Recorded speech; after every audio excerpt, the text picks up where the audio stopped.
एक बार एक वैज्ञानिक ने एक टिड्डे तो पकड़ा और उसे अपनी आवाज पर छलांग लगाना सिखाया। वैज्ञानिक टिड्डे से कहता कूदो, टिड्डा उसके आवाज सुनते ही जोर से छलांग लगा देता।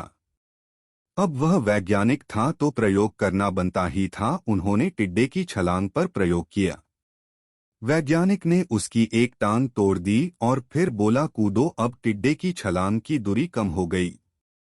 वैज्ञानिक ने उसकी दूसरी टांग तोड़ दी और फिर बोला कूदो। टिड्डे की छलांग और कम हो गई। अब तोड़ी गई उसकी तीसरी टांग, फिर छलांग की दूरी और कम हो गई। एक एक करके बेचारे टिड्डे की सारी टांगें तोड़ दी गई। अब आखिरी टांग टूटने पर जब उससे कहा गया कूदो तो वह हिल भी नहीं पाया। अब वैज्ञानिक ने अपना निष्कर्ष अपनी डायरी में लिखा। जानते हो उसने क्या लिखा?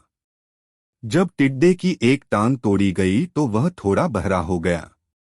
जब उसकी दूसरी टांग तोड़ी गई तो वो और बहरा हो गया। हर टांग टूटने के साथ वो और बहरा होता गया।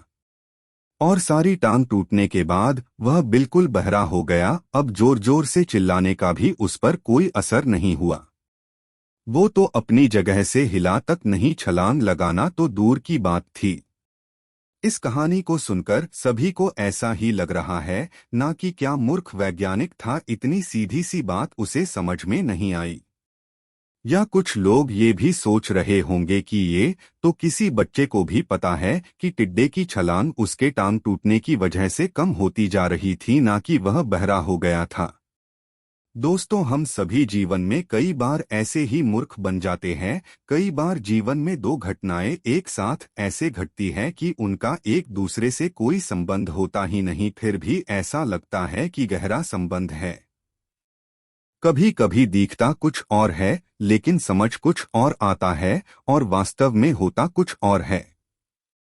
इसीलिए अगर पछताना नहीं है तो जीवन में जल्दबाजी में कोई निर्णय ना ले, हमेशा समझबूझ का इस्तेमाल करे, सावधानी बरते, नतीजे सोच विचार कर ही निकाले।